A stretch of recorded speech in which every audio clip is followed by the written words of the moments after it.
Hoje vamos falar de doenças crónicas. E eu acabo a frase e de imediato o professor de Antropologia Médica puxa-me as orelhas. Porque no fundo nós não vamos falar de doenças crónicas. Vamos falar de doentes crónicos. As doenças não existem. Não são assim umas entidades que andam por aí pelas esquinas, nós vamos a passar e elas, pimba, cravam-nos as garras. E é porque existem doentes e não doenças que não pode haver nem avaliações, nem tratamentos, nem abordagens, perdoem-me o plebeísmo, tipo chapa 5. Se nós somos todos diferentes, também estamos doentes de modos diferentes. E, portanto, aquilo que os meus colegas, e muito bem, dizem que é cada vez querem aproximar-se mais numa medicina personalizada, faz todo o sentido. Voltemos atrás. E, para simplificar, digamos, doenças crónicas. Números. Bem, o que tem vindo nos meios de comunicação é que 38% dos portugueses acumulam pelo menos 2 doenças crónicas. Escusado será dizer que, à medida que vamos envelhecendo, alguns de nós passam a ter maior probabilidade de ter doenças crónicas. Nesta classificação, digamos, que nós dispensaríamos, quem vai à frente? Dizem-nos que a hipertensão continua no topo. Há colegas meus, sabem como é que chamam a hipertensão? Um assassino silencioso. Faz sentido. Porque a hipertensão, mais das vezes, não dá sintomas nenhuns. E, no entanto, está lá, a trabalhar para que nós tenhamos, sobretudo, problemas cardiovasculares. Nós temos a tecnologia hoje em dia para, se quisermos, estarmos em casa a medir a tensão arterial de meia em meia hora. E isso também não é bom. Desde logo, porque quando nós investimos tanto nesse tipo de controle, temos uma alta probabilidade de ficar estressados e da tensão arterial subir.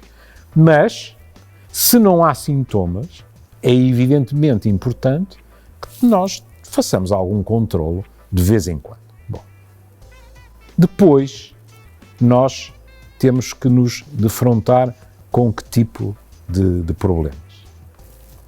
Diabetes? Pois há um aspecto que a mim me faz torcer um bocadinho, que é o colesterol alto. Aquilo que se chama a hipercolesterolemia.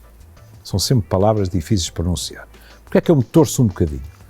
Porque quando o colesterol alto é familiar, quando estamos em presença de uma questão genética, eu não tenho nada a opor a que o crismemos de uma doença.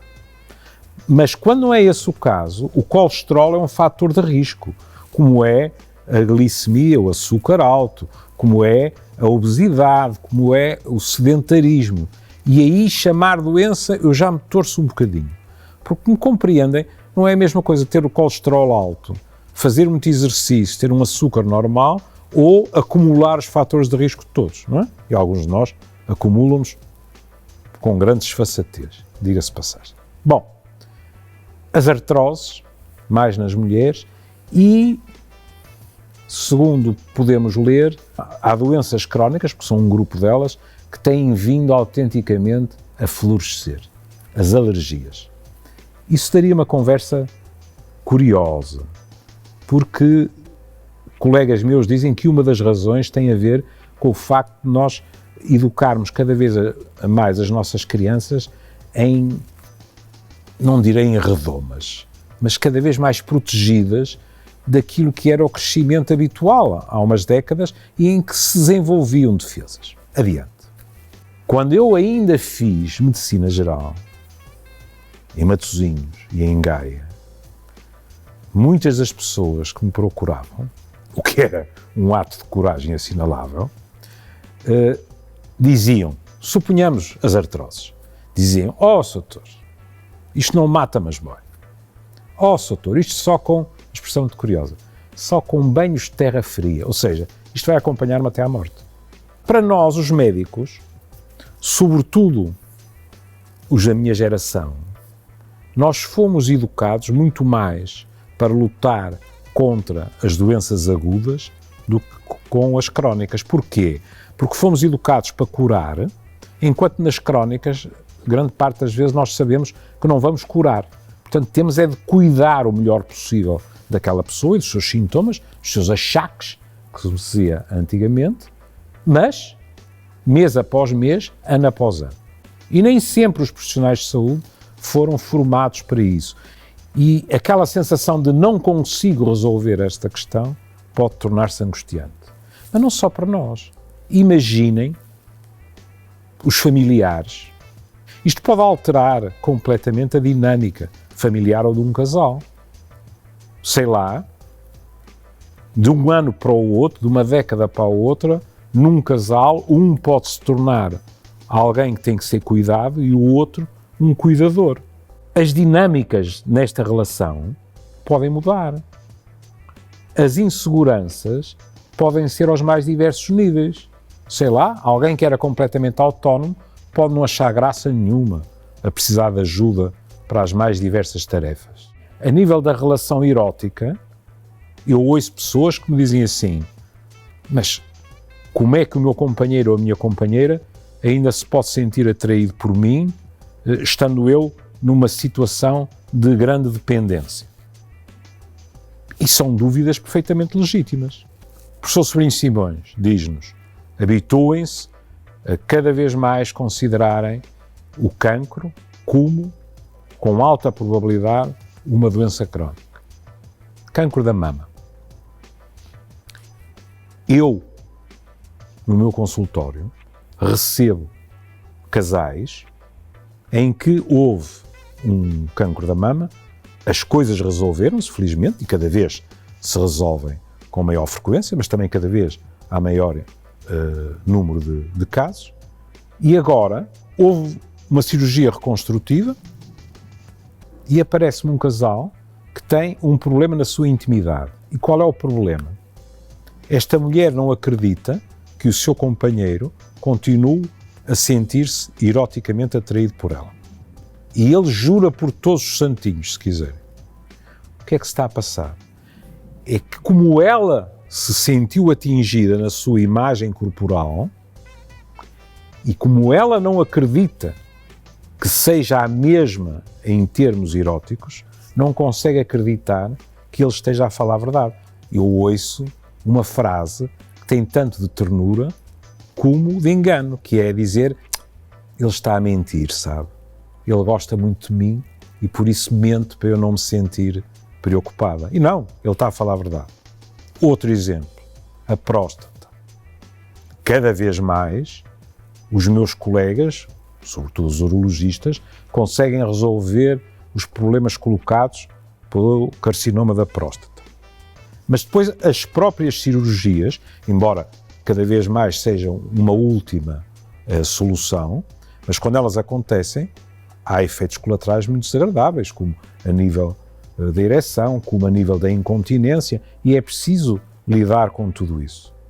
E por último, numa esfera completamente diversa, deixar-vos-ia um outro exemplo.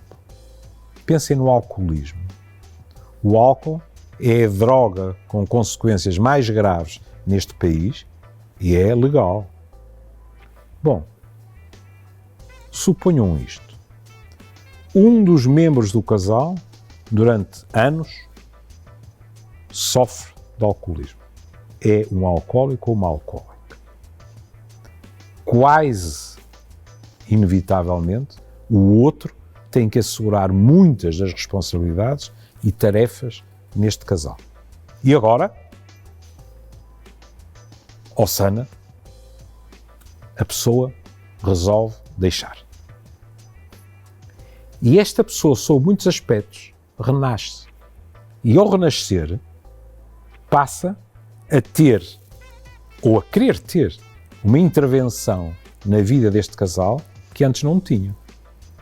E agora cria-se uma situação, isto é a formação do psiquiatra, uma situação fascinante, mas potencialmente muito perigosa, que é alguém que tinha todo o peso da manutenção do status quo e do navegar daquela família, em princípio passa a ter outra pessoa para ajudar.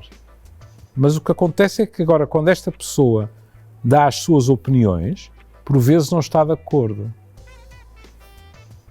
E quem aguentou anos e anos o peso sob as costas, de vez em quando pensa assim, mas onde é que ele e ela esteve durante 5, 10 ou 15 anos? E agora questiona as minhas opiniões, sabe melhor do que eu o que devemos fazer por nós e, por exemplo, pela ganapada pelos nossos filhos? Isto até foi cruel da minha parte, porque deixa-vos isto pendurar, mas é para verem como até um acontecimento feliz, que é alguém libertar-se das garras da mais grave dependência deste país, pode ter efeitos que têm que ser cuidados na dinâmica do casal. Que pode, portanto, um acontecimento feliz ter, vamos ser otimistas, pequenas consequências infelizes que têm que ser geridas para que um casal que se aguentou durante anos e anos de doença crónica não venha depois, ó surpresa e paradoxos, a separar-se quando pensa que o pior já passou. Chegámos ao fim de uma maratona de alguns meses e não vos vou esconder que por vezes foi cansativo, mas sobretudo foi gratificante. Deu-me gozo fazer isto, porque a antropologia médica não passa disto. Pensar a saúde, pensar nas pessoas e na melhor maneira de as ajudar. Quero agradecer à Multicare ter depositado confiança em mim, num velhote de 70 anos, anda para aí tanta gente muito mais na berra no mundo audiovisual, portanto foi agradável. Quero agradecer a todos os que trabalharam aqui e tiveram paciência para mim, mas sobretudo quero agradecer aos resistentes que ainda estejam desse lado depois de tanto tempo. E um último pormenor, que não é um pormenor, é um por maior, mas que poderia escapar a alguém da minha geração, que é, eu vou-me embora, esta cadeira vai ficar vazia, mas os conteúdos de todos estes meses continuam à vossa disposição, imaginem onde. Eu já tenho dificuldade em dizer isto, mas é mesmo aí, em por falar nisso.pt. Fiquem bem.